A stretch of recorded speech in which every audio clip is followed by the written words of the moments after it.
بسم اللہ الرحمن الرحیم۔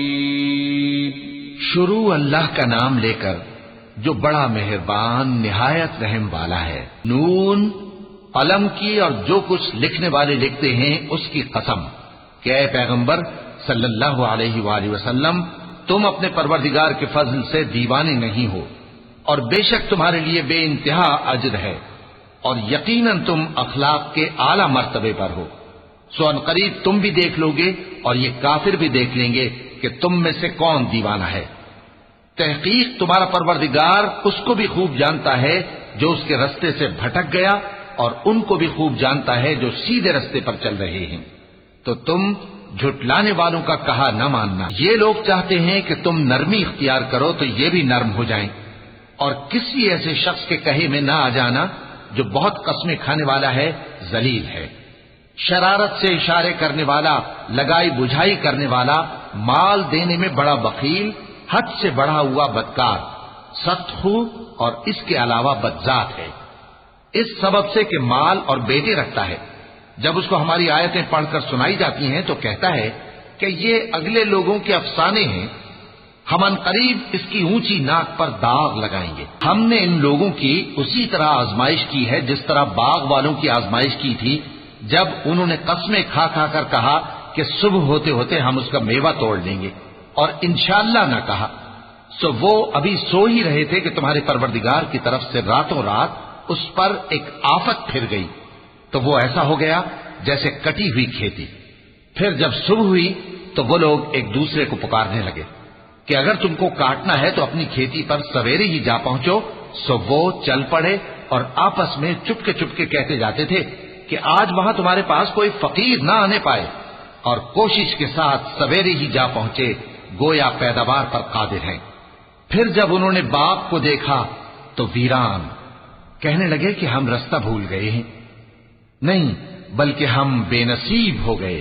ایک جو ان میں سمجھدار تھا بولا، کیا میں نے تم سے نہیں کہا تھا کہ تم تسبیح کیوں نہیں کرتے؟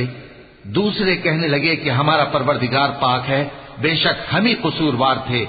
پھر لگے ایک دوسرے کی طرف رخ کر کے ملامت کرنے، کہنے لگے ہائے شامت، ہم ہی حد سے بڑھ گئے تھے، امید ہے کہ ہمارا پروردگار اس کے بدلے میں ہمیں اس سے بہتر باغ عنایت کرے، ہم اپنے پروردگار کی طرف رجوع کرتے ہیں۔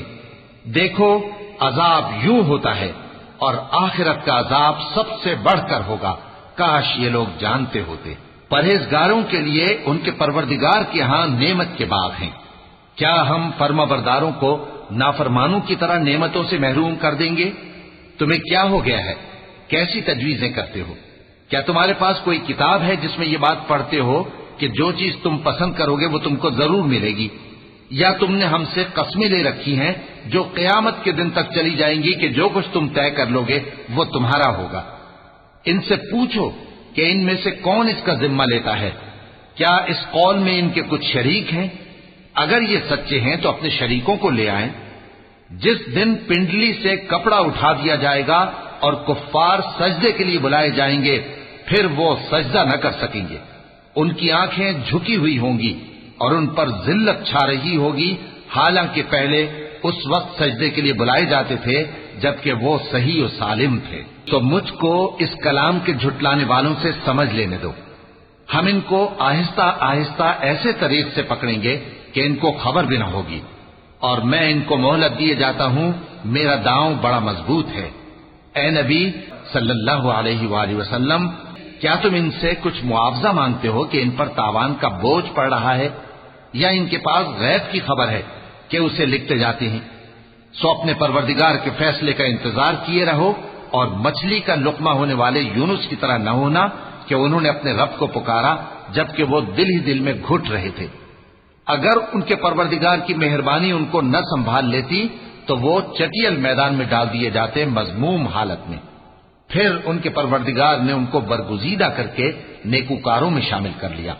اور کافر جب یہ نصیحت کی کتاب سنتے ہیں تو یوں لگتے ہیں کہ تم کو اپنی نگاہوں سے پھسلا دیں گے، اور کہتے ہیں کہ یہ تو دیوانہ ہے۔ اور لوگوں، یہ قرآن تمام جہانوں کے لیے نصیحت ہے۔ وَلَقَ اللَّهُ الْعَظِيمُ۔